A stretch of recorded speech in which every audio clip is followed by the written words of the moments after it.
Conexión Abierta, ganadora del Martín Fierro Digital 2017 y 2019 como mejor radio nativa digital. Conexión Abierta, nuestra forma de hacer radio. Auspicia Buenos Negocios. M&M Propiedades, siempre cerca suyo. M&M Propiedades, siempre buenos negocios. Casa Central, Avenida Callao 1120, esquina Santa Fe. Teléfono 4811-6573.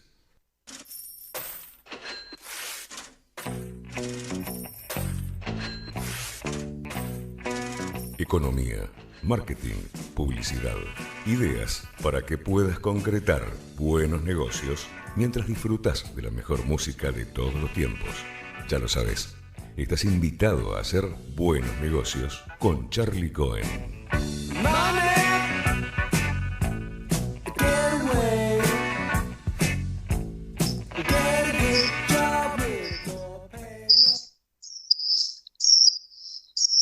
Hola, ¿qué tal?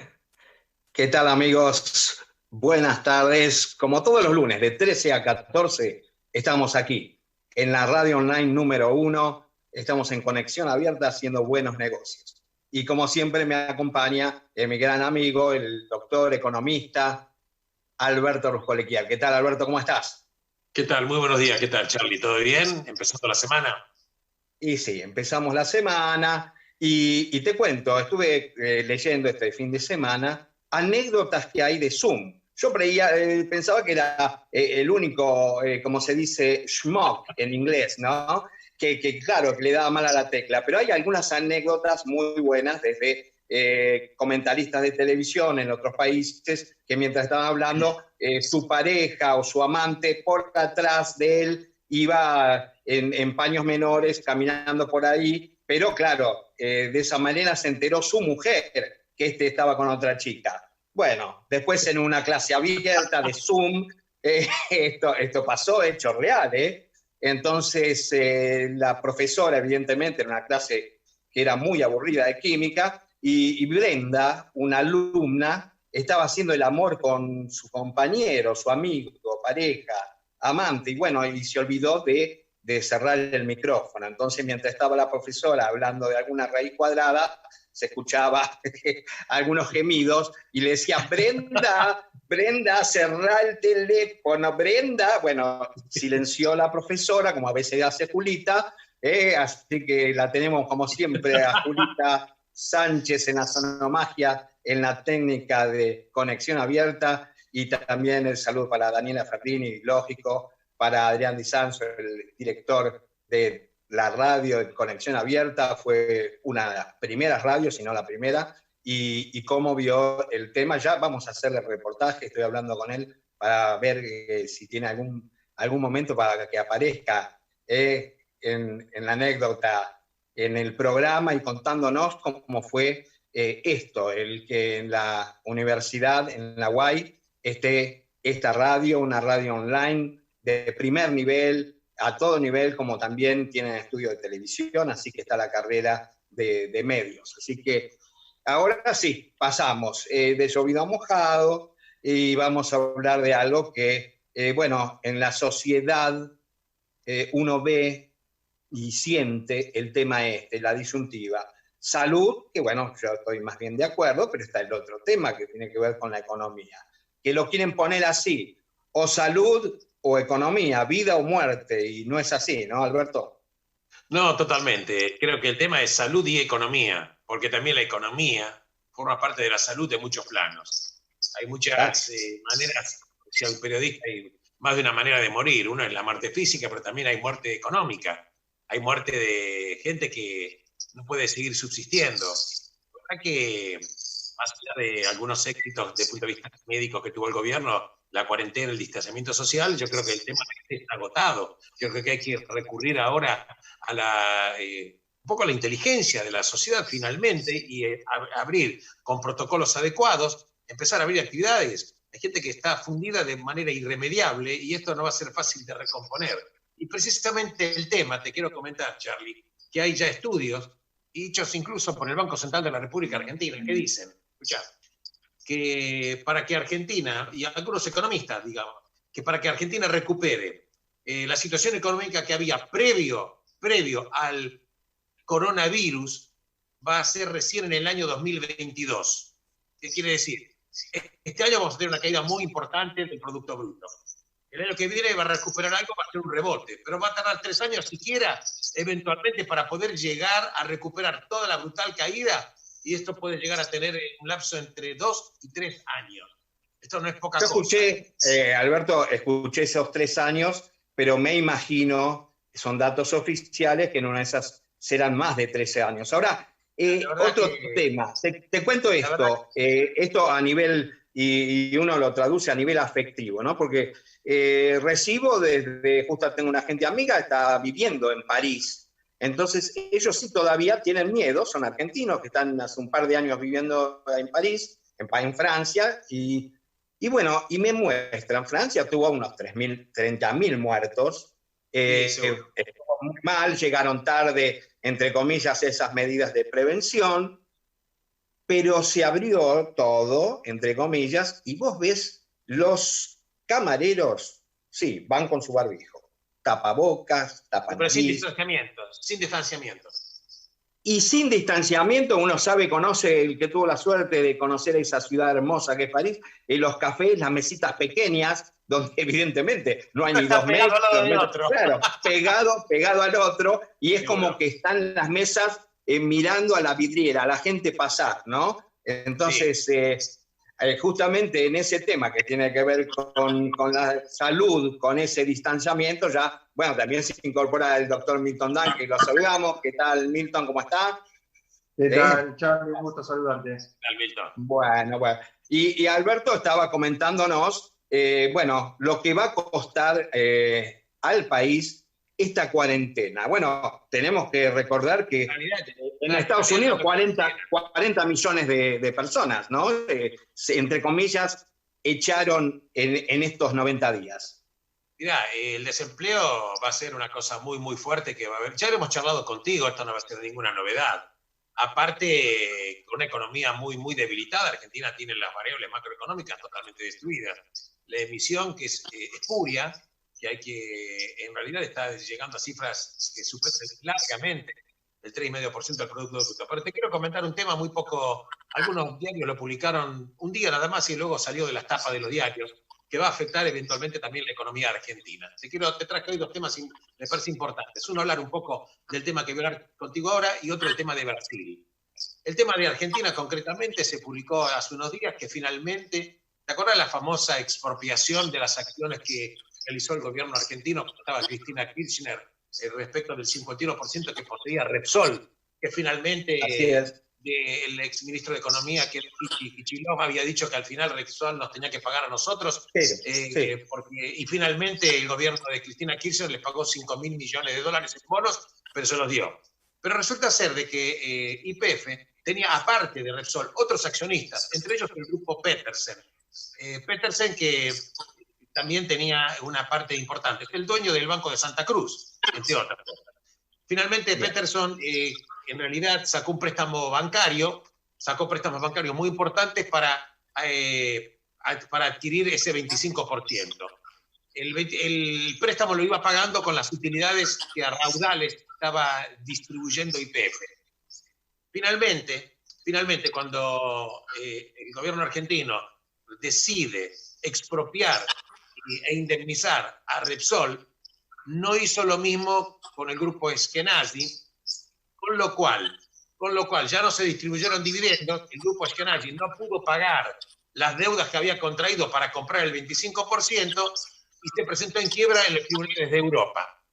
En consecuencia, lo que hizo, entre otras cosas, el grupo Eskenazi vendió por 15 millones de euros y el 70% que tenía de los derechos de litigio, el 70% de los derechos de litigio se los vendió a un grupo, digamos, a unos fondos de inversión, cuya cara es el fondo BURF. Correcto, el fondo de inversión hizo la demanda en Estados Unidos. El gobierno argentino en su momento apeló diciendo que esto debía ser tratado en el gobierno, en la República Argentina. Después de muchos dichos, idas y venidas, Macri también finalmente apoyó el criterio de que debía ser este juicio finalmente realizado en la República Argentina. Todo cayó en el juzgado norteamericano, cuya jueza Loretta Preska es la sucesora del famoso juez Griesa, que finalmente falló a favor de que el juicio por el resarcimiento de estos derechos de litigio que tenía ahora cedidos Ashkenazi a favor de Bush tiene que ser realizado en Nueva York. En consecuencia, nos va a ir muy bien. En consecuencia, Argentina tiene un derecho, digamos, tiene una obligación contingente, cuyo monto se habla entre 3.000 millones de dólares, algunos medios dicen 9.000 y otros 12.000 millones de dólares. Esto no es poca cosa. Esto forma parte de las decisiones sin pensar las consecuencias que se realizan. Porque una vez Maquiavelo decía que hay cosas peores que los crímenes, los errores. La verdad es que una cosa es hablar para la gilada de la tribuna y otra cosa es cuando vos empezás a meter la mano de una manera inadecuada y sin ver las consecuencias de las decisiones que tomás, podés cultivar el aplauso de mucha gente que no tiene la menor idea de lo que aplaude. Ahora vienen las consecuencias de ese tema. Otro tema que quiero hablar contigo, Chapri, es un tema interesante, pero muy importante lo que está pasando en Brasil. Brasil, un país enorme, 210, 220 millones de habitantes, un territorio de 8 millones y medio de kilómetros cuadrados, un gobierno que está encabezado por Jair Bolsonaro, un militar sin ningún tipo de, ¿cómo te podría decir?, de actividad política, más allá de haber sido un emergente que finalmente logró hacerse de la presidencia por los votos. Lo concreto es que hace un par de días el gobierno de Jair Bolsonaro, escuchá, Charlie, publicó una resolución que prohíbe dar las cifras totales de los infectados de COVID y únicamente va a informar después de las 10 de la noche, ahora te explico por qué ese horario, solamente va a informar los muertos y los infectados de las últimas 24 horas, dejando al país prácticamente sin información de los acumulados y obviamente con una cifra que solo Dios sabe qué es lo que va a suceder. Lo concreto es que hasta el día sábado se hablaba de que Brasil tenía más de 650 o 670 mil infectados, muertos 36, 37 mil, y a partir de ahora, como la protesta es muy grande, Jair Bolsonaro mató directamente la posibilidad de informarse a la gente. Ahora te voy a decir lo siguiente, hay un hecho muy interesante. Brasil, en su momento, cuando el exministro de Salud, un tal Mandetta, había estado en contra de la apertura indiscriminada que Bolsonaro quería hacer de la economía, le costó el puesto al ministro de Salud. Luego lo nombró a otro ministro de Salud, Nelson Teich, que duró menos de un mes y también lo echó. ¿Y sabes quién es el actual ministro de Salud de Brasil actualmente? Es un tal Eduardo Pazuello. ¿Quién es? Pazuello, ¿quién es? Pazuello es un militar que tiene experiencia en logística del ejército. En realidad se desarrolló en el área de logística de las Fuerzas Armadas y fue coordinador de logística del ejército en los Juegos Olímpicos de Río de Janeiro. La verdad que es paracaidista, también es un paracaidista, y es lo mismo que decir que Brasil en este momento, él fue nombrado viceministro o ministro interino de Salud. Brasil, con la enorme crisis sanitaria que tiene, gigantesca, una pobreza, que está teniendo incluso muchísimas manifestaciones del pueblo frente a la Casa de Gobierno. También es cierto que hay otras manifestaciones que apoyan a Bolsonaro de una manera increíble, con una cifra de mortalidad y de contagio que es espantosa, enorme. Creo que la cifra de infectados es la número 2 y en muertos en el mundo es el número 3. Es lo que estamos teniendo. Y Bolsonaro está, digamos, por decirlo de alguna manera, puteando a los gobernadores que están en contra de la política de abrir indiscriminadamente todo, y en realidad está provocándose que Brasil se está deshaciendo en una carencia total de una política sanitaria. No tiene ministro de salud, hay un militar a cargo de esto que no tiene la menor idea de nada, que tiene un cargo interino, que en realidad es una persona que obedece a los dictados de Jair Bolsonaro, y vos podés creer que una nación cuyo Producto Bruto es una de las 10 mayores del mundo, con una población enorme, un territorio riquísimo, esté con esta crisis sanitaria y en manos de nadie el tema de la salud, es una cosa que absolutamente no se puede creer. la verdad es que está de alguna manera mandando al pueblo a la muerte, porque una cosa es que vos tomes las medidas sanitarias adecuadas, los cuidados adecuados, y de a poco vas haciendo una flexibilización inteligente, y otra cosa es directamente mandar a la gente directamente a la muerte como si fuera ganado y simplemente decir que si la gente no trabaja no come. Esta no es una manera. Por eso digo, la opción no es vida o economía. Hay que tener una alianza inteligente, tenés que tener temas médicos, porque es verdad, tenés que tener médicos, tenés que tener infectólogos, epidemiólogos, psicólogos, psiquiatras, sociólogos.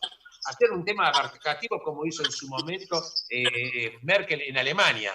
La verdad que también es cierto de qué es lo que estamos teniendo. Por eso que cuando se abran las fronteras, yo no sé qué va a pasar con la frontera con Brasil. Fíjate que Estados Unidos de Norteamérica no permite ya vuelos que vengan de Brasil a Estados Unidos de Norteamérica. Estados Unidos cerró los vuelos de Brasil. La verdad que la crisis es enorme desde el punto de vista político, desde el punto de vista económico, con todas las y de salud que va a tener Brasil. Se habla también de una caída del Producto Bruto de Brasil de 6,5 a 7% este año. Nadie sabe, son cifras que se tiran. La verdad la vamos a ver dentro de 6 o 7 meses. Esto es lo que estamos teniendo. Brasil, la salud en manos de nadie, que es lo mismo que decir que está en manos del diablo. Buah. Luego el comentario alentador, positivo de mi amigo Alberto Rupelgar, que no es más que reflejar la realidad, Alberto. Tengo que, con humildad franciscana, como decía Luis de la Calle, decir que en nuestro programa, cada vez que tú estás diciendo algo, hay un sonidito ahí de un eco. Alberto, en una de esas, no sé si es tu celular o es Julita o hay alguien, pero yo escucho cuando vos hablas. Yo escucho el eco cuando vos hablas. Perfecto. Te cuento que cada vez que tanto vos como el doctor Milton Dan anticipan un tema aquí en Buenos Negocios, en la semana, en varios días, acá Julita me dice, sos vos, Charlie, pero bueno, voy a hablar con el Chinito Jan. Yo no soy Julita, no hago tanto ruido. Bueno, escúchame, el tema es que todos los temas que han traído ustedes en la semana salen. Así que el doctor Milton Dan, la semana próxima pasada, nos habló del Lancet Gate, que luego sí, ya a las 72 horas empezó a comentarse en medios de prensa y en programas de televisión. ¿Qué tal, doctor Milton Dan? Y contanos un poco cómo sigue ese tema y bueno, y cómo ves la situación ahora de nuestro país. Y de ese número que estuve leyendo, que es el 25. ¿Qué es el 25? Semana 25, invierno, Argentina, y dicen que ahí se viene ese famoso pico que, bueno, que gracias a Dios todavía no lo tenemos. Sí, Charlie, me quedo, antes de meternos con The Lancet Gate, la semana 25, con esto que hablaba Alberto de Brasil. Es cierto, 693.419 los confirmados, 36.547 muertes, los datos que tenemos, y a partir de ahora no sabemos cómo van a ir incorporando nuevas cifras a las estadísticas, porque, como también hay que decirlo, en distintos países del mundo comienzan a ocultar datos, con lo cual, claro, cuando hacemos comparaciones y demás entre países, lo tenemos que tomar con pinzas, porque ni siquiera sabemos cuál es la realidad en cada uno de estos países, cómo manejan las cifras, cómo hacen el diagnóstico, cómo reportan la tasa de letalidad, es decir, los muertos confirmados con COVID. Y Brasil lo que hizo fue desentenderse desde el principio de esta pandemia, no reconociendo el virus, que fue una de las grandes diferencias que sí tuvo el gobierno argentino, que fue reconocerlo lo más pronto posible y tomar medidas en un momento de incertidumbre, medidas que fueron efectivas para lo que se buscó, que era mejorar, darle mayor sustento al sistema de salud, pero medidas que no podemos sostener ad eternum. No se puede estar soteniendo una situación en la cual la única herramienta sea el aislarse. Hay otras alternativas que se tienen que ir complementando para flexibilizar la salida del aislamiento. Tiene que ser, como decía Alberto, una salida inteligente, una salida donde se tengan en cuenta distintos factores, y a nivel sanitario lo principal, lo primordial es hacer un diagnóstico precoz para aislar a la persona infectada y a los convivientes, a los contactos estrechos. Si vos ya haces esa medida, vas a tener un impacto positivo en el control de la enfermedad y además actuar rápido a nivel terapéutico.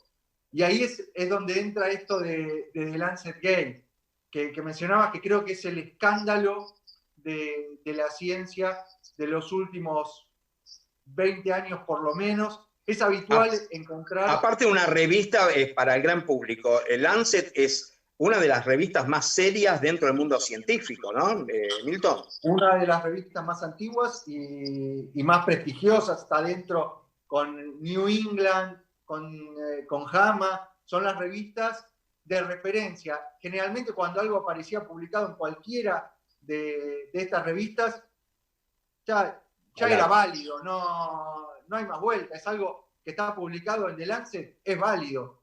Lo grave de esto es que pasó los controles internos de la revista, lo hemos hablado la semana pasada, la Organización Mundial de la Salud tomó decisiones y definiciones a partir de ese trabajo publicado, y después, a partir de lo que se venía comentando en redes sociales, los pedidos de distintos científicos, se demostró que los datos eran falsos.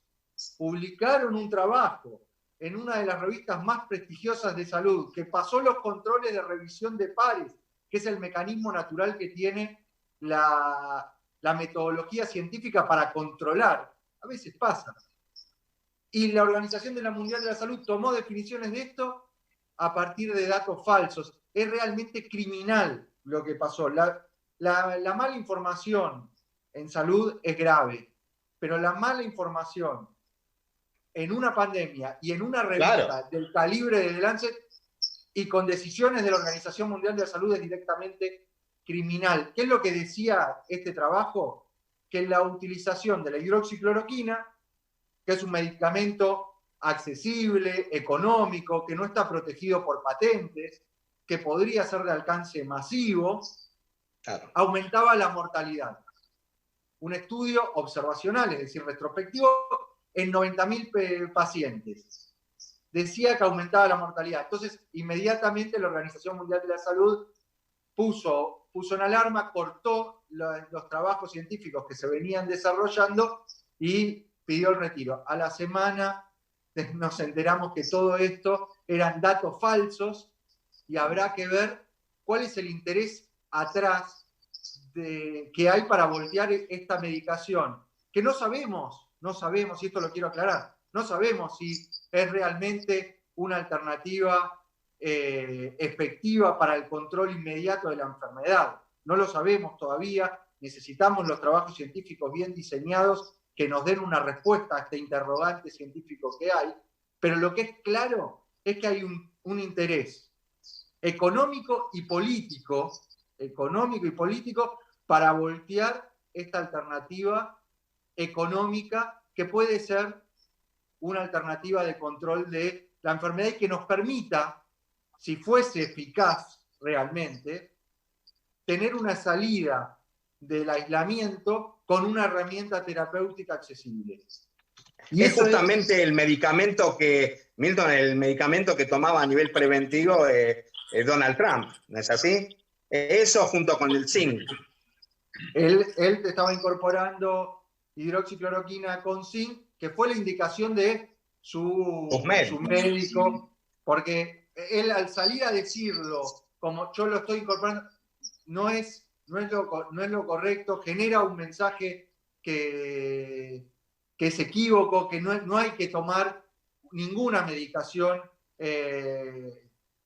independiente sin la indicación médica, y menos esta. La hidroxicloroquina no deja de tener efectos adversos, hay que tener mucho cuidado con los pacientes cardiológicos en la indicación de la hidroxicloroquina, por lo cual debe ser indicada por el médico a pacientes específicos sin antecedentes de enfermedad cardiovascular. Entonces, eso lo tenemos que tener en cuenta. No es que uno se automedica con con esta medicación, y mismo a nivel preventivo los estudios no han dado bien. Los estudios que hay en Milton, ¿me permitís un segundito? Milton, sí. Vos sabés que te estoy escuchando atentamente respecto a la cloroquina. Vos sabés que estos días está el presidente Jair Bolsonaro recomendando a la gente que tomen cloroquina. Bueno, ahí lo que pasó es que desde el gobierno de los Estados Unidos le enviaron a Brasil 2 millones de dosis de hidroxicloroquina. La realidad es que tenemos que esperar los resultados de los trabajos científicos bien diseñados. Obvio. Pero más allá de eso, ante esta situación y una pandemia en la cual vivimos, también tenemos que escuchar a los reportes de casos, claro, que cada vez son más, y hay muchos colegas que merecen todos los respetos y que vienen indicando en series de tratamiento que ellos han realizado efectos positivos, pero indicada en los primeros 5 días de enfermedad y a pacientes específicos, que son los pacientes de riesgo sin antecedentes de enfermedad cardiovascular.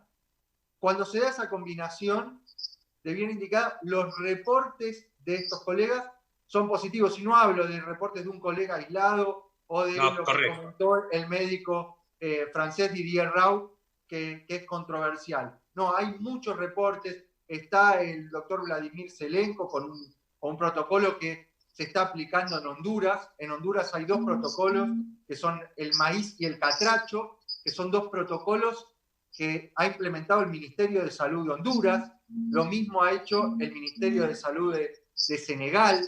En Arabia Saudita también son protocolos que bajan de la línea del gobierno, donde están utilizando la hidroxicloroquina en conjunto con el zinc, pero formulada e indicada bajo un protocolo. No es que cualquiera va e incorpora esta droga, porque como dije, tiene efectos adversos y hay que indicarla correctamente. Pero no, o sea, no pasa por demonizar la droga, como han tratado de hacer, ni tampoco indicar que es la panacea y la gran solución.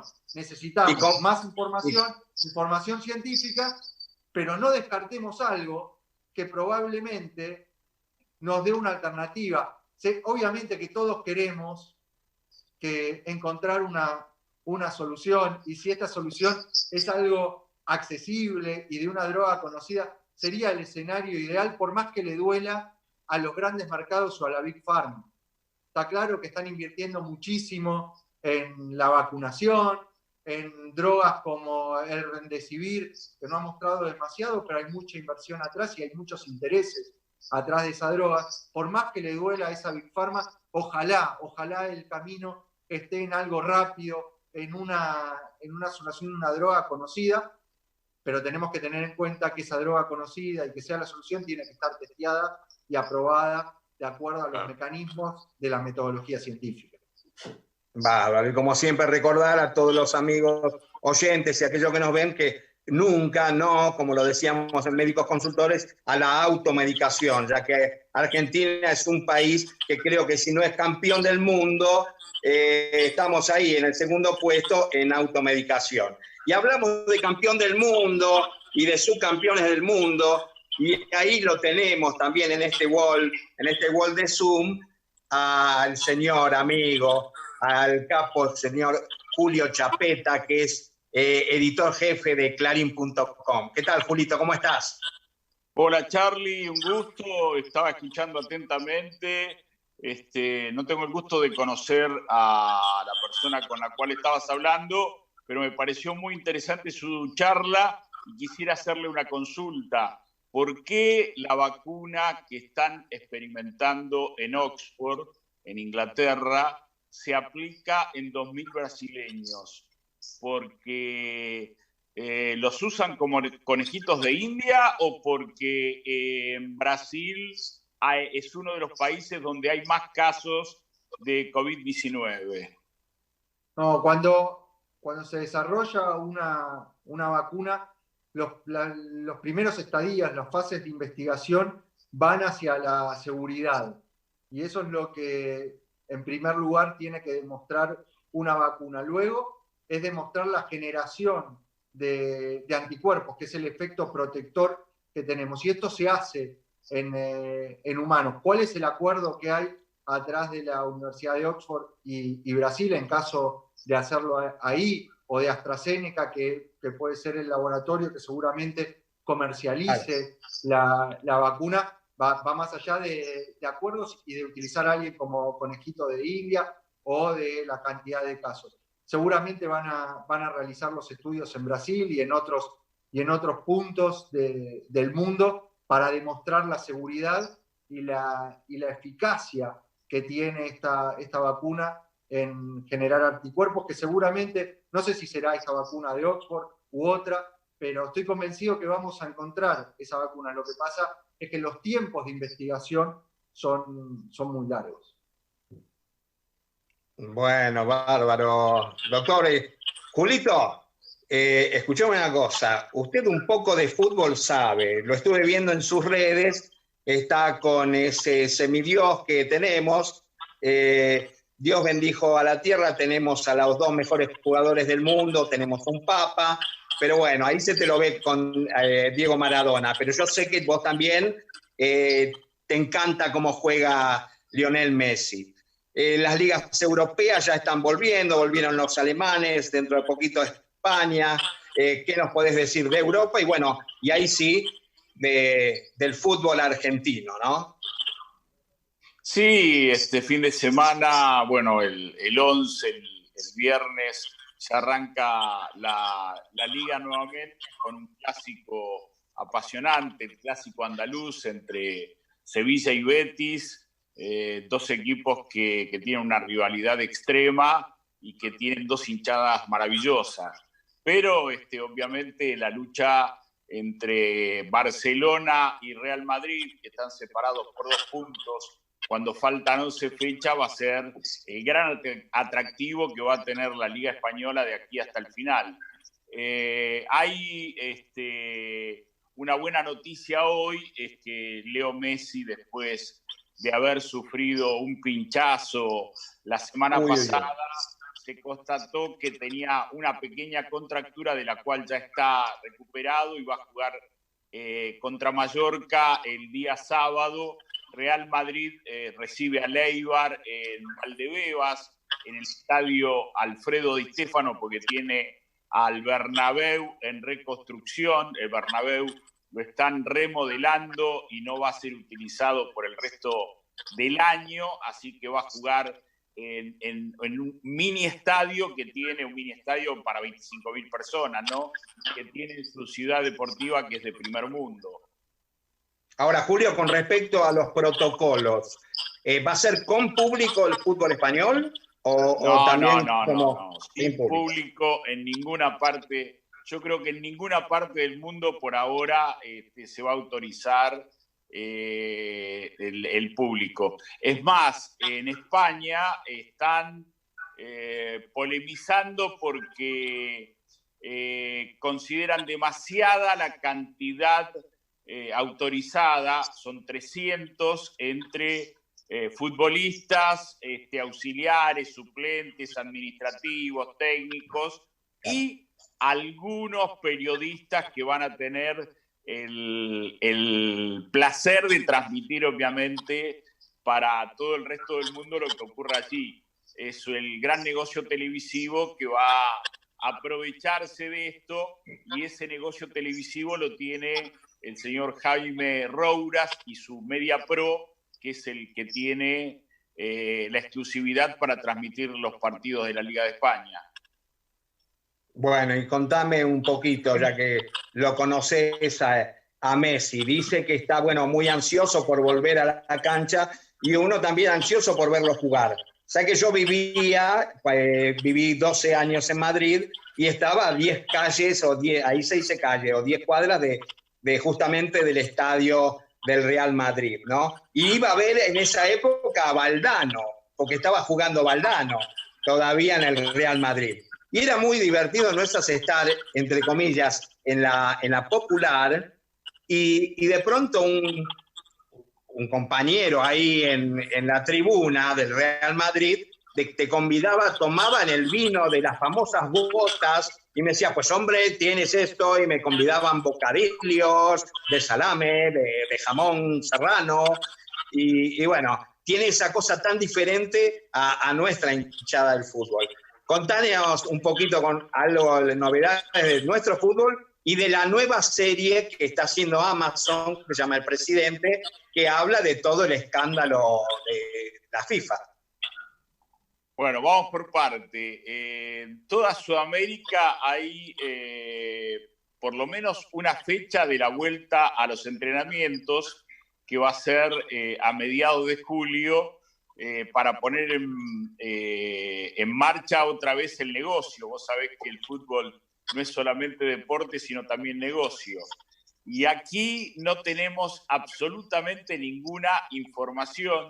De hecho, el presidente hizo una crítica realmente, a mí me parece, muy acertada este fin de semana cuando estuvo en la Angostura, y además le quisiera tirar un poquito las orejas a Alberto Fernández, porque él es el principal impulsor de esta cuarentena que ya lleva 81 días, y no me voy por las ramas, sino que llevó 90 personas a Villa La Angostura, que provocó realmente prácticamente una revolución en el lugar, porque tuvieron que ubicarlos en el hotel del Mesidor, famoso porque fue el que tuvo a Isabel Martínez de Perón en arresto domiciliario cuando dejó la presidencia y se instaló la trágica dictadura en el país, y realmente no respetaron lo que él mismo pregona, que es el aislamiento obligatorio, social y protector. Realmente me parece que fue un grave error, uno de los tantos que cometió Alberto Fernández, como aquella vez que autorizó a nuestros mayores, a nuestros, yo no quiero decirle a nuestros ancianos porque me parece un término peyorativo, me gusta más el término a nuestros viejitos, ir a cobrar a los bancos su mísera jubilación haciendo largas colas, tomando frío, y realmente fue uno de los errores que cometió. Este es otro. Eso por un lado.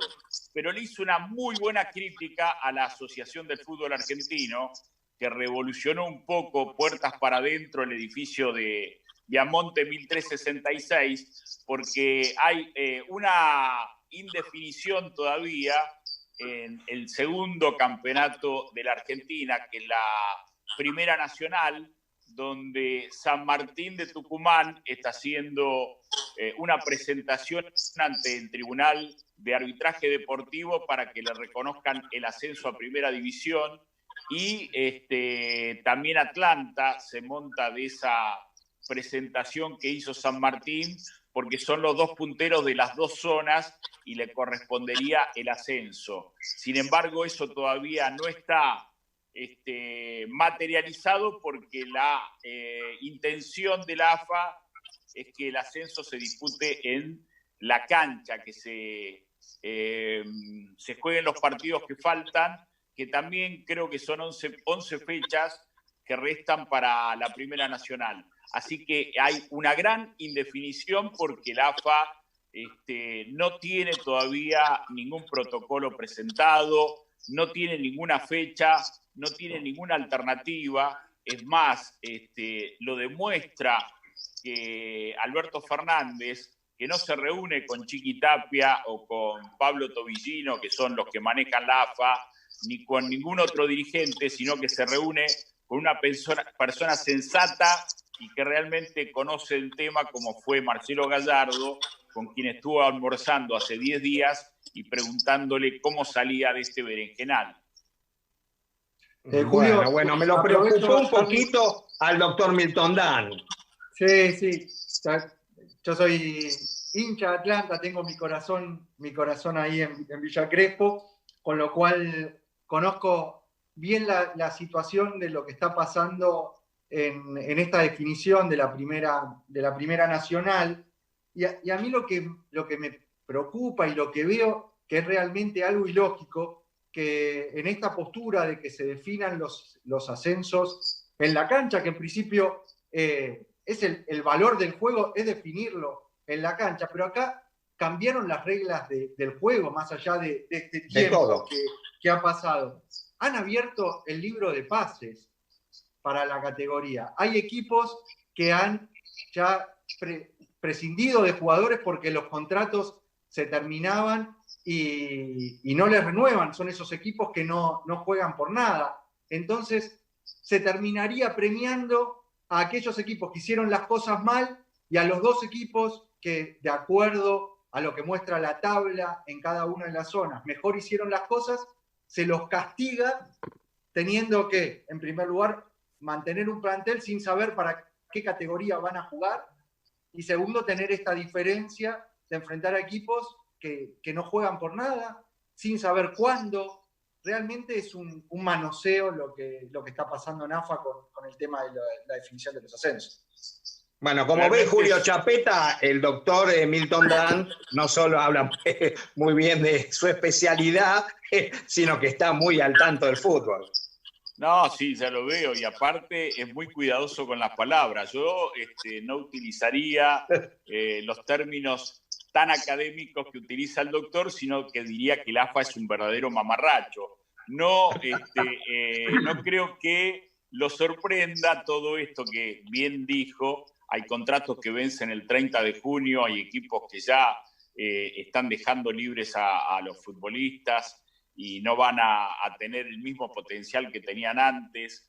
La AFA dio por terminada la temporada en primera división, pero no en segunda. La AFA cambió reglamentos sobre la marcha para beneficiar a equipos como Barraca Central. Casualmente el equipo del presidente de la AFA, tratando de que pudiera ascender alguna categoría. Son todos hechos lamentables que están ocurriendo en esta nueva, que es la vieja AFA. Y viene a cuento con lo que decía Charlie con la serie El Presidente. Realmente tuve la oportunidad de entrevistar a Armando Bo en una videollamada desde su casa en California, y el trabajo que hizo es excelente, por más que ahora la familia Grondona quiera demandar a Amazon porque no deja bien parada la gestión del fallecido presidente de la Asociación del Fútbol Argentino. Pero todo pasa. En la serie hay otra frase brillante de don Julio, donde decía que la palabra fútbol se tendría que escribir con doble P, poder y platita. Claro. Bueno, y también ya en los avances de justamente de la serie que los estuve viendo de Amazon, el presidente habla que en países de Latinoamérica ser presidente de un club de fútbol y lógicamente de un club de importancia es tan importante como ser presidente de la República. ¿No es así, Julio? Sí, eso lo repetía cuando estaba vivo. Hay otra situación mucho más graciosa que esa. Él considera que la FIFA es el Vaticano. Lo que pasa ahí adentro es sagrado. Claro. Yo te digo que tuve oportunidad de conocerlo a Grondona, hacerle algún reportaje, por más que estábamos en ese momento haciendo programas de espectáculos junto con Fabián Banchero, pero estando en Mar del Plata, justamente cubriendo la temporada, estábamos cenando en un restaurante de los conocidos de Mar del Plata y aparece don Julio Grondona. Y te aseguro, evidentemente, con un carisma increíble, fue saludando mesa por mesa a gente que no lo conocía, pero la gente se paraba, lo aplaudía. Era un personaje, don Julio. Sin ninguna Julio duda, Grondona. Esa misma gente que después en la cancha gritaba Grondona, hijo de... Es la misma que lo saludaba ahí en el restaurante. Así es. Qué bárbaro. Bueno, les propongo a todos un minutito de música, después seguimos, también incorporamos a un amigo, escritor y director de cine, a Pablo Perel, y escuchamos un tema que cuando fueron amigos hicieron algo, y con el día como está hoy, con 15 grados de temperatura, llovizna y frío. Bueno, vamos a escuchar a Sabina y Fito Páez sobre Llovido Mojado, un minutito y seguimos en esta charla aquí en Buenos Negocios. Quédate purito,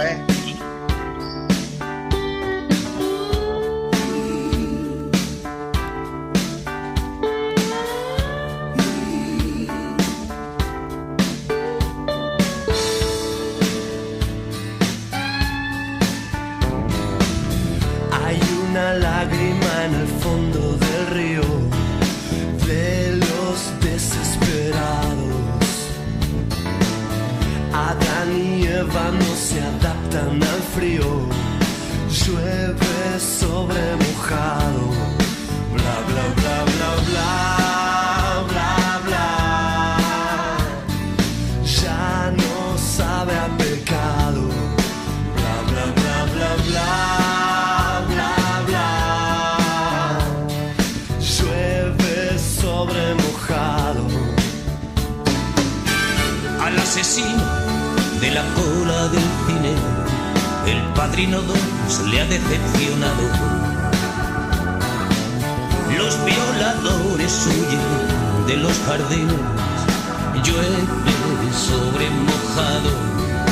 Bla bla bla bla bla bla bla. Sueños equivocados. Bla bla bla bla bla. Llueve sobre mojado.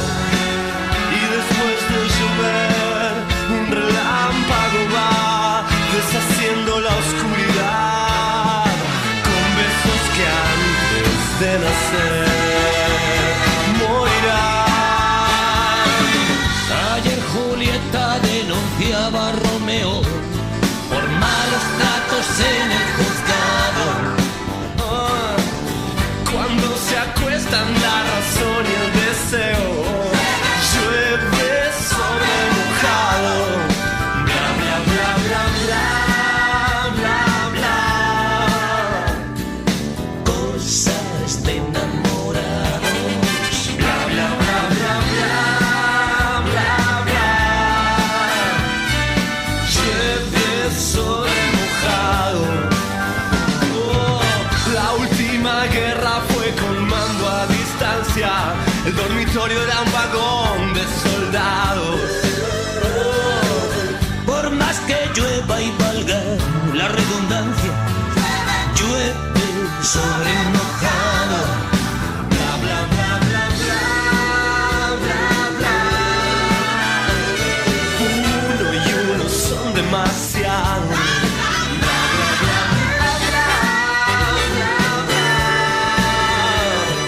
Llueve sobre mojado. Y al final sale un sol incapaz de curar las heridas de la ciudad. Y se acostumbra el corazón a olvidar. Dormir contigo es estar solo 2 veces. Es la soledad al cuadrado. Todos los sábados son martes y 13. Todo el año llueve sobre mojado. Bla bla bla bla bla bla bla. Cada cual por su lado. Bla bla bla bla bla bla bla. Llueve sobre mojado. Llueve sobre mojado. Llueve sobre mojado. Charlie Cohen siempre te propone buenos negocios.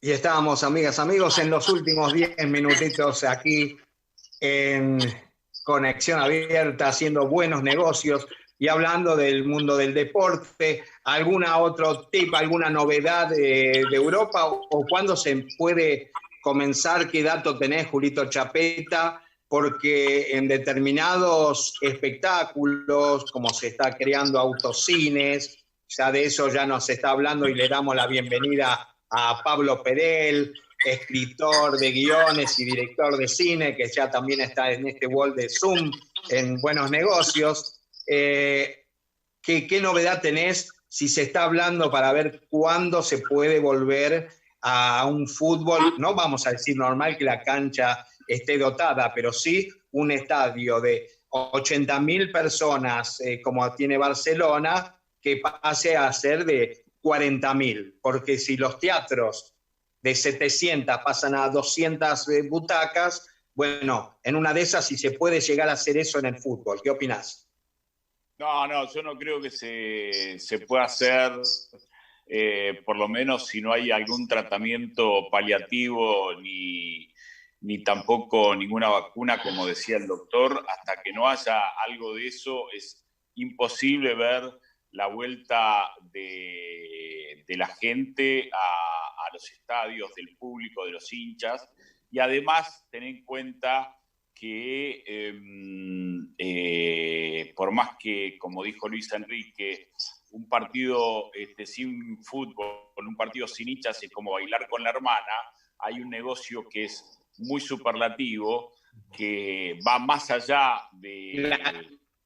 que es la televisión, y van a poner, como hicieron en algunas canchas, gigantografías, van a dibujar, van a pintar, van a poner sonido ambiente, pero los partidos van a seguir disputándose sin gente por lo menos hasta el año que viene.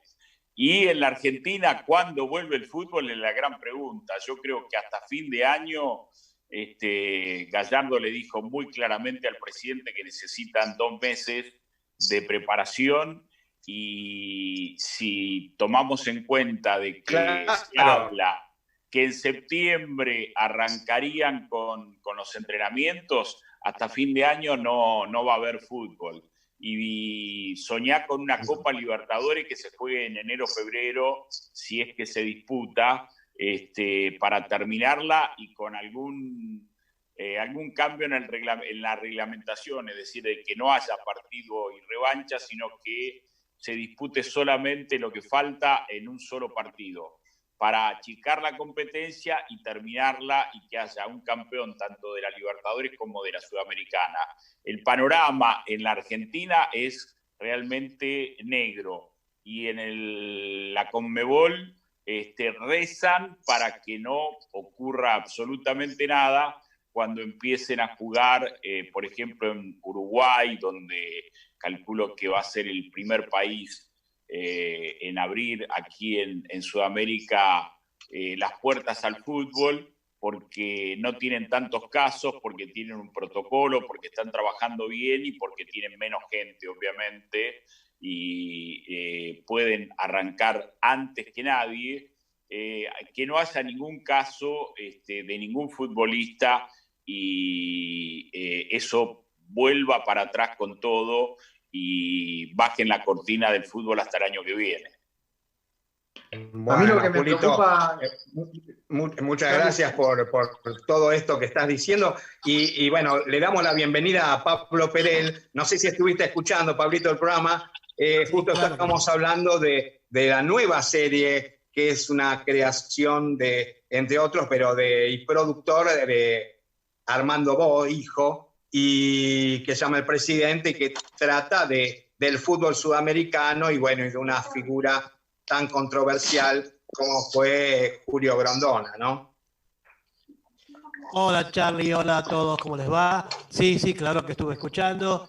Y sí, hay muchos proyectos que están en marcha, muchos. E incluso hay sistemas nuevos de producción que se están realizando por Zoom o por tecnologías semejantes, sistemas semejantes, donde los actores están cada uno en su casa, salvo algunos actores que tienen pareja, por ejemplo, que están en la misma casa, y se escriben guiones particularmente para para este tipo de producción, ¿no es cierto? Y es algo para hacer en estos tiempos. Por suerte, el cine y los medios audiovisuales no están siendo optimistas. Yo creo que estoy escuchando hablar en otros medios de post-pandemia. Yo no veo ninguna post-pandemia a la vista hasta que no haya una vacuna, pero por lo pronto hay sistemas de producción y hay empresas que están trabajando. Los espectáculos performáticos no los veo bien, no soy muy optimista. Sí soy optimista con la industria del cine, con la industria editorial, porque se sigue consumiendo películas, series y libros. El resto me parece que tenemos que tener muy en cuenta que después de que pase esta pandemia, cuando pase, el público va a quedar con miedo, el público va a quedar con bastante miedo. Hay un estudio en España que dice que son 4 meses por lo menos que la gente por encuestas va a tardar en empezar a salir, aunque ahora estamos viendo en la provincia de Catamarca que la gente está saliendo desaforadamente, al revés, pero bueno, es un hecho muy, muy chico, ¿no? Es para tener algún valor estadístico. No, ¿sabes, Pablito, que estábamos hablando justamente antes de algo que me mandan por internet, pero gente amiga que está viviendo en París y que ahí que tuvieron casi 40.000 muertos? Bueno, abrieron los bares y ahí vos sabés cómo son las mesitas. Lo que estábamos hablando con Alberto Ruscolequier.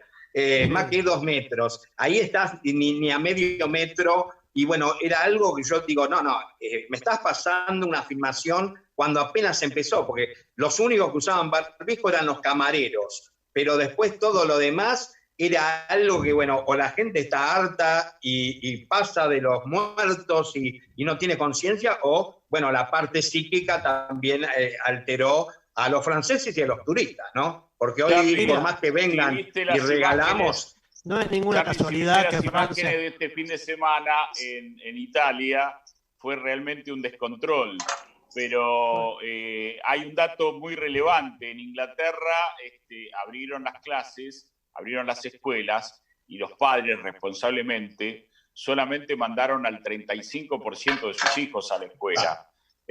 Puede haber locos en todas partes del mundo, pero después cada uno es consciente de lo que tiene y lo que debe hacer. Y no hay ninguna casualidad, no hay ninguna casualidad en las víctimas que tuvo Francia y tiene Italia, España, y después la reacción del público es esa misma reacción de manada, sale uno, después salen otros, y así después vamos a ver que la pandemia se prolonga mucho tiempo más, si es que no sale la vacuna antes o si la gente no toma un poquito de conciencia. Por lo pronto te digo, en mis áreas, que son las de cine y literatura, por lo menos la industria editorial, se está trabajando, se está produciendo, hay proyectos nuevos y hay cosas muy, muy interesantes por venir.